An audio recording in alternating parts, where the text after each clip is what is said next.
Ainda hoje nós vamos falar mais sobre a fiscalização de bebidas alcoólicas em Santa Catarina, mas agora eu vou voltar a falar sobre a compra de antídotos contra a intoxicação por metanol. O Ministério da Saúde vai comprar o produto para o tratamento de vítimas que tenham tomado bebidas alcoólicas adulteradas. A Danila Bernardes, ao vivo de Brasília, que traz os detalhes para a gente. Boa noite para você, Danila.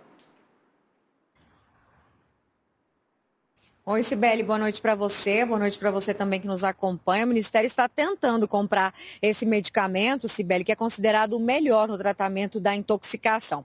Ele não é vendido no Brasil, o governo tenta importar em caráter emergencial. Esse medicamento chama Fomipizol e ele é usado como um antídoto em caso de envenenamento, de intoxicação e é usado também nesses casos de intoxicação por metanol. A Anvisa, que é a Agência de Vigilância Sanitária, acionou outras agências reguladoras de medicamentos de vários países para tentar conseguir, por meio desses outros países, a compra desse remédio. O objetivo é dar aí de forma mais rápida uma opção de tratamento para as pessoas que estão sendo contaminadas por meio das bebidas adulteradas. A gente acompanhou ontem a internação do rapper Hungria, né, que é famoso em todo o Brasil, e foi internado aqui em Brasília com suspeita de estar contaminado por metanol, de ter se intoxicado, e o tratamento que foi feito nele foi a hemodiálise. Ele passou por 2 sessões de hemodiálise já justamente para poder tirar a substância do organismo.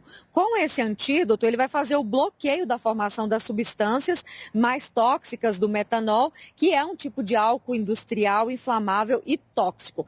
Por falar nisso, falar nessa situação toda, o presidente da Câmara dos Deputados, o deputado Hugo Mota, ele escolheu hoje o relator daquele projeto de lei que nós também mencionamos ontem, que torna hediondo o crime de adulterar bebidas. Vai ser o deputado do PT de São Paulo, Kiko Seleguin. Ainda não tem uma data para votar esse projeto, mas ele tramita em caráter de urgência, então vai direto para o plenário sem passar pelas comissões. Cibele, eu volto com você. Obrigada, Danila. E agora, mudando completamente de assunto, vamos para a política. O ministro do STF, Alexandre de Moraes, deu prazo para a Procuradoria-Geral da República opinar sobre o pedido do PT e do PSOL para mandar prender Eduardo Bolsonaro. Danila, explica para a gente como é que está essa situação. É um pedido do ministro Alexandre de Moraes, que foi feito para a Procuradoria-Geral da República dar o parecer. Então, a Procuradoria-Geral da República, a PGR, tem 5 dias para poder se manifestar com relação a esses pedidos de prisão contra o deputado federal Eduardo Bolsonaro, do PL de São Paulo. Esse ofício, ele atende os pedidos de parlamentares, de deputados aqui da Câmara dos Deputados, como Lindenberg Farias, que é o líder do PT na Câmara. Ele pediu medidas como a suspensão dos salários, o bloqueio de verbas indenizatórias de Eduardo Bolsonaro. E o processo de perda de mandato dele corre no Conselho de Ética da Câmara, está seguindo a tramitação, onde o presidente é o deputado catarinense Fábio Choquete. O deputado já nomeou o relator, que deve apresentar o relatório aí nos próximos dias, mas é uma situação que deve se desenrolar só mesmo no final de novembro, como já disse o deputado presidente do Conselho, Fábio Choquete. Mas, enquanto isso, o Eduardo Bolsonaro continua recebendo como deputado normalmente e continua sendo deputado normalmente. Eu conversei essa semana com um cientista político que explicou um pouco mais sobre as regras, como que fica a situação de Eduardo Bolsonaro, mesmo estando sem comparecer aqui na Câmara dos Deputados desde março. Vamos ver. Por mais que o deputado Eduardo Bolsonaro esteja nos Estados Unidos, ele não tem um salário suspenso pela Câmara. Então, ele continua recebendo o salário é depositado na conta dele, mas por uma decisão do ministro Alexandre de Moraes, que bloqueou o acesso dele às suas contas bancárias, a partir do mês de agosto, ele não consegue ter acesso ao recurso que é depositado pela Câmara dos Deputados. Tem que aguardar a decisão do Conselho de Ética para saber como fica a situação dele. Isso. Hoje o deputado Eduardo Bolsonaro responde no Conselho de Ética por um processo de quebra de decoro parlamentar.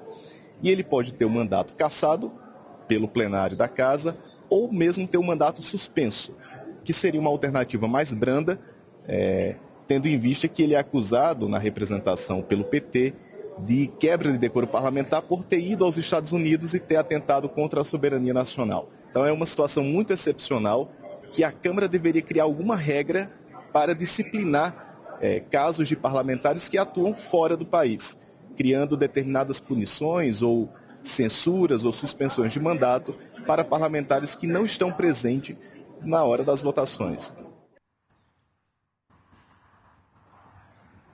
Essa questão de criar regras, né, para situações como essa é tão interessante, tão importante, porque o cientista político ele estava me explicando que até mesmo a suspensão, Cibele, de Eduardo Bolsonaro pode beneficiar ele se o Conselho de Ética decidir suspender por 4 meses, por 6 meses, porque quando um parlamentar está suspenso, não contam as faltas. Então, ele pode se ausentar, não comparecer, continuar nos Estados Unidos e aquela questão de ser punido por faltas não vai acontecer.